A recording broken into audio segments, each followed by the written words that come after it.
Masih kembali lagi ya di Serbuk Senin Berbuku dengan buku yang keren, Rempah-Rempah, Persaingan dan Perebutan pada abad ke-16 yang membentuk dunia modern. Nah, buku yang cukup tebal ini, setebal 300-an halaman ya. Kalau di sini totalnya adalah 300 berapa? 353 halaman. Akan berapa lama nih? Semoga aja tidak terlalu lama ya. Baik, saya lanjut aja deh untuk pembacaan buku yang keren ini, Rempah-Rempah, Persaingan dan Perebutan pada abad ke-16 yang membentuk dunia modern ya. Tadi sudah digambarkan oleh Roger tentang bagaimana kemudian ia mendeskripsikan wilayah geografis Kepulauan Nusantara ini. Nah, lalu dia mulai menyinggung di bagian berikutnya nih ya, di paragraf berikutnya.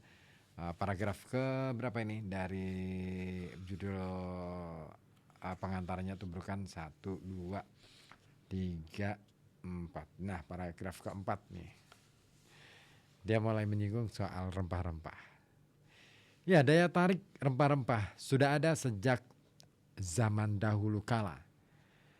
Tunas cengkih berusia 4.000 tahun digali dari kota-kota tua di tepi sungai Efrat. Relief terpahat armada rempah-rempah ditemukan di lembah para raja. Kaisar Tionghoa pada zaman dinasti Han mewajibkan pelayan istana untuk mengharumkan napas mereka dengan cengkih, dan orang Romawi menganggap rempah-rempah sebagai pintu gerbang indera penciuman menuju keilahian. Untuk mengharumkan persembahan kurban dan melayangkan jiwa orang mati dari tumpukan kayu pemakaman.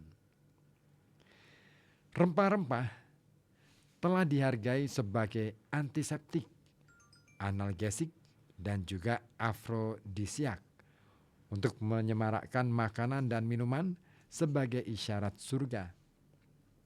Mereka berperan penting dalam pembangunan jalur perdagangan jarak jauh melalui daratan dan lautan, pertumbuhan kota-kota dan penyebaran agama oleh para saudagar yang membawanya.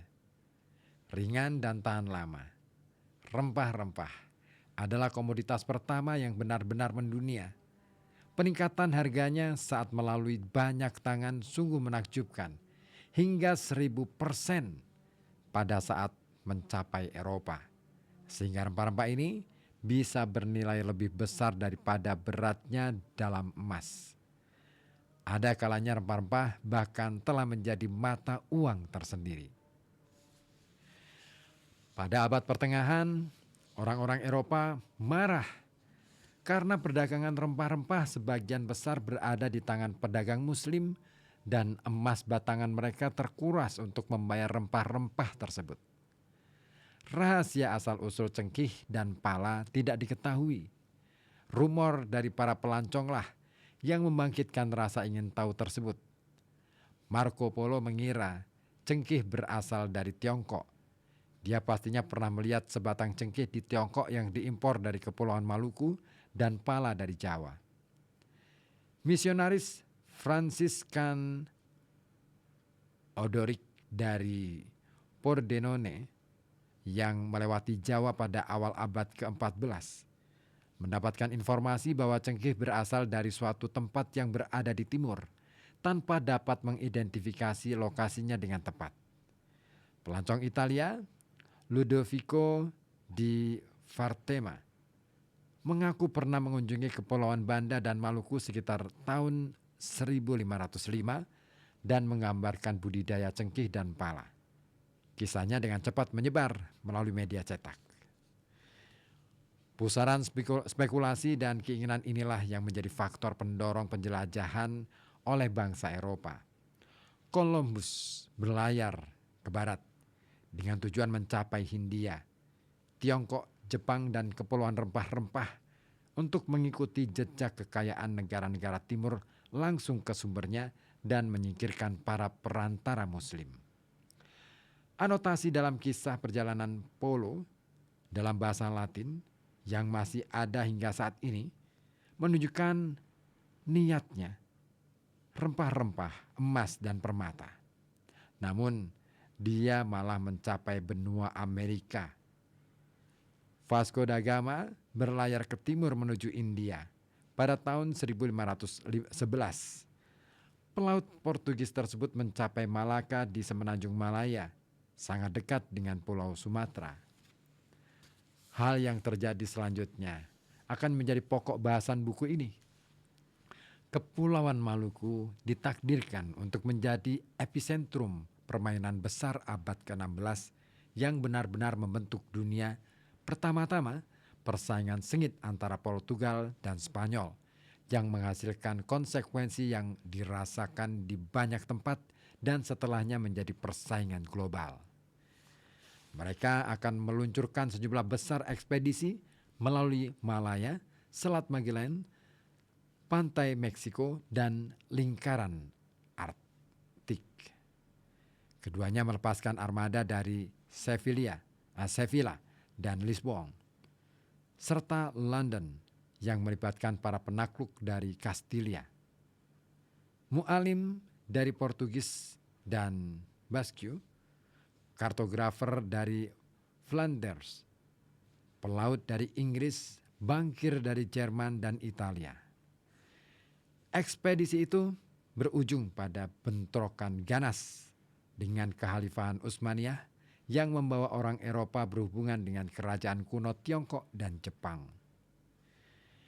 Periode antara tahun 1511 hingga 1571 mencatat bangsa Eropa yang lapar, kompetitif dan agresif bergerak dengan cepat dari wilayah pinggiran ke tengah dan sejenak mengubah Spanyol menjadi kekuatan dunia.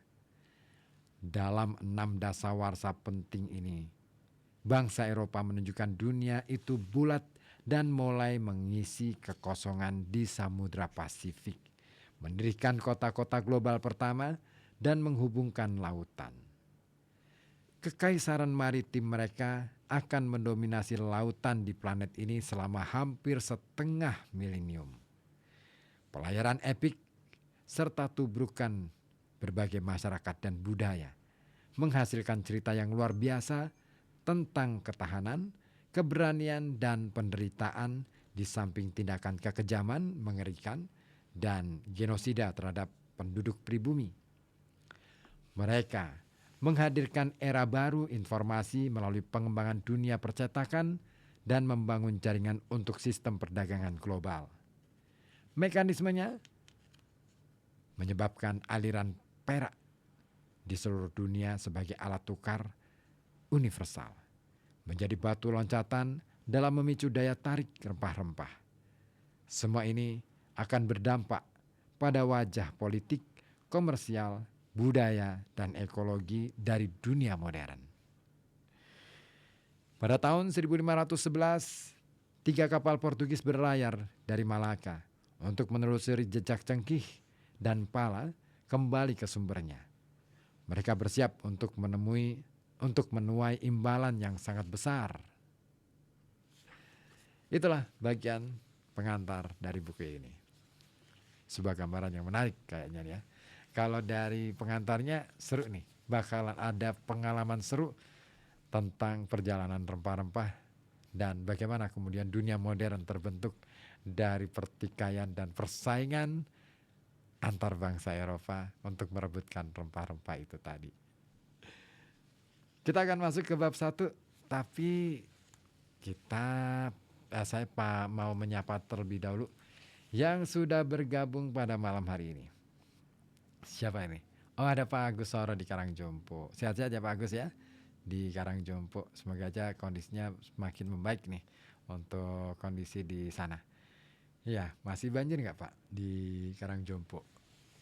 Oke, saya akan kembali, tapi jangan kemana-mana ya. Tetap di sini di Serbuk Senin Berbuk.